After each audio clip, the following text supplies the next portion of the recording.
गावातील एका मुलीला ट्युशन शिकवायला जात होतो. एक दिवस खूप पाऊस सुरू होता.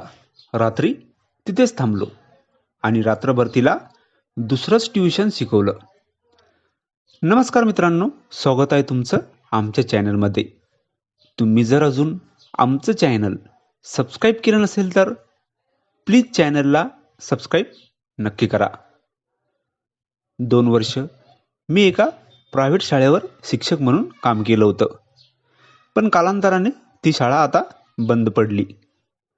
तिथले सर्व शिक्षक आता घरी होते. काही महिन्यानंतर बाकी शिक्षक दुसरी नोकरी शोधू लागले. मी दुसरी नोकरी शोधलीच नाही, कारण एकतर प्रायव्हेट शाळेत पगार खूप कमी असतो. त्यामुळे मी आता घरीच राहायचं ठरवलं आणि शेती करायचा विचार केला. घरी भरपूर शेती होती. गावातील काही लोकांनी मला सांगितलं की तुम्ही आपल्या गावात ट्युशन का सुरू करत नाही. तसं पण गावात कुठेच कोणी ट्युशन घेत नव्हतं. सर्व मुले बाजूच्या गावात जात होते ट्युशनसाठी. मी पण विचार केला की गावात ट्युशन सुरू करावं. बाजूच्या गावात आमचा एक नातेवाईक राहत होता. तो खूप श्रीमंत होता. त्यांनी मला एक दिवस त्यांच्या घरी बोलावलं आणि मला सांगितलं की त्यांच्या मुलीचं स्पेशल ट्युशन घ्या. त्यांची मुलगी आचल 12वीला होती. एकुलती एक मुलगी, एकदम स्मार्ट.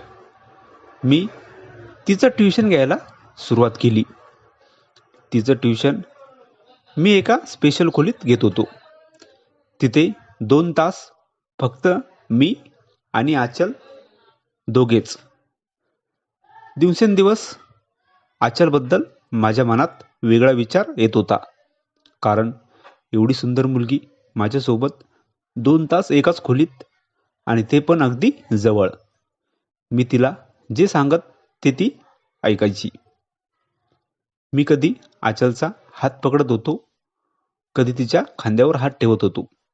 आचल पण आता माझ्यासोबत एकदम मोकळं वागत होती आणि ती पण माझ्याजवळ येण्याचा प्रयत्न करू लागली. आमची जवळीक वाढतच चालली होती. एक दिवस मला उशीर पण झाला होता आणि पाऊस पण खूप जोरात सुरू होता. आचल मला म्हणाली, सर, आज रात्री तुम्ही इथेच थांबा. त्या रात्री मी आचलच्या घरी थांबलो. मी रात्री आचलच्या खोलीमध्येच होतो. रात्री आम्ही दोघेच खोलीत. नंतर जे काही घडलं ते वेगळंच होतं. रात्रभर मी तिला दुसरंच ट्युशन शिकवलं होतं. आचल तर त्या रात्रीपासून आता माझ्या हृदयात बसली होती. आमचं आता काही वेगळंच सुरू होतं. आता तिला ट्युशन कमी आणि आमचं भलतंच काही चालायचं. तिची जेव्हा 12वी झाली तेव्हा ती बाहेर शिकायला गेली होती आणि तिच्यासोबत मी पण गेलो होतो. ही कथा पूर्णपणे काल्पनिक असून वास्तविक जीवनाशी काहीही संबंध नाही. ही कथा फक्त मनोरंजनासाठी आहे. मित्रांनो, कथा आवडल्यास चॅनलला सबस्क्राईब करा. धन्यवाद.